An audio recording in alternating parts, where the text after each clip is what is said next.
இன்றைக்கி நம்ம பார்க்க போகிற சமையல் என்னென்னு பார்த்தீங்கன்னா ஒரு சூப்பரான அவல் கேசரி எப்படி செய்யலாங்கிறத பார்க்கலாம். நல்ல டேஸ்ட்டாக இருக்கும், சிம்பிளாகவும் இருக்கும். இது மாதிரி ரொம்ப ஈஸியாக செஞ்சு பாருங்கள். வாங்க இந்த அவல் கேசரி எப்படி செய்யலாங்கிறத பார்க்கலாம். பார்த்திங்கன்னா ஒரு கப் அளவுக்கு அவல் எடுத்திருக்கேன்.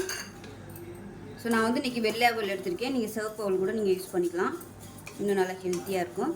இப்போ வந்து நல்லா மொறுன்னு வறுத்துக்கலாம். நான் வந்து இன்றைக்கி இந்த கப்பில் தான் எல்லாமே அளந்துருக்கேன்.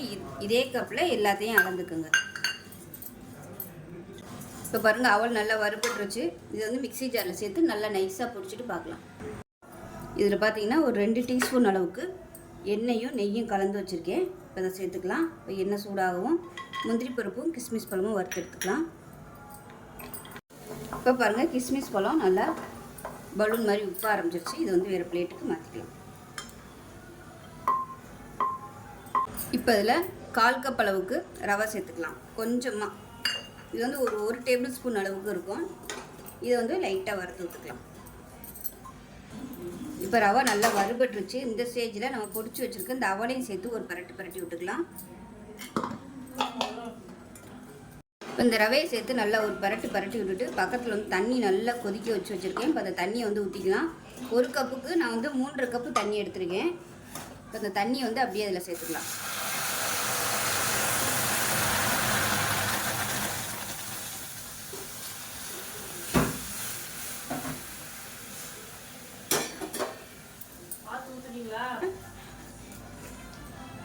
கைவிடாமல் கிளறி விட்டுக்கோங்க, அப்போ தான் கட்டி பிடிக்காது.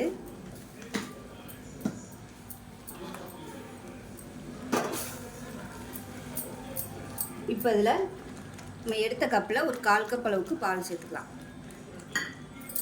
இதையும் சேர்த்து நல்லா கிளறிக்கலாம். இப்போ இதில் ஒரு சிட்டிகை அளவுக்கு லெமன் எல்லோ கலர் வந்து சேர்த்துக்கலாம். சேர்த்து நல்லா கலந்து விட்டுக்கலாம். இப்போ பாருங்கள், நல்லா வெந்துருச்சு. இந்த ஸ்டேஜில் எந்த கப்பில் எடுத்தோமோ அதே கப்பில் 1 கப் அளவுக்கு ஜீனி சேர்த்துக்கலாம். உங்களுக்கு கம்மியாக வேணும்னா இன்னும் 3/4 கப்பு கூட நீங்கள் சேர்த்துக்கோங்க. அடுப்பு வந்து குறைச்சி இருக்கட்டும்.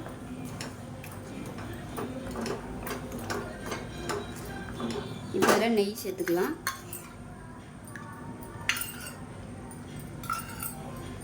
கால் கப் அளவுக்கு நெய் சேர்த்துக்கலாம்.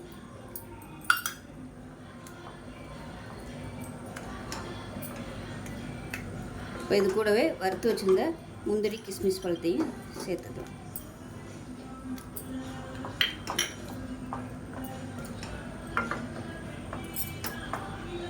இப்போ பாருங்கள், நமக்கு அருமையான அவல் கேசரி ரெடி ஆயிடுச்சு. ஸோ இந்த ஸ்டேஜில் இருக்கையிலே அமர்த்திடுங்க. ஆறுச்சுன்னா நல்லா கெட்டியாக வந்துடும்.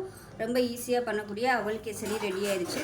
ஸோ இதே மாதிரியே செஞ்சு பாருங்கள். செஞ்சு பார்த்துட்டு எப்படி வந்துச்சுங்கிறத சொல்லுங்கள். வீடியோ பிடிச்சிச்சுன்னா லைக் பண்ணுங்கள், கமெண்ட் பண்ணுங்கள், சேனலை சப்ஸ்கிரைப் பண்ணுங்கள், பக்கத்தில் உள்ள பெல் பட்டனையும் ப்ரெஸ் பண்ணுங்கள். நன்றி.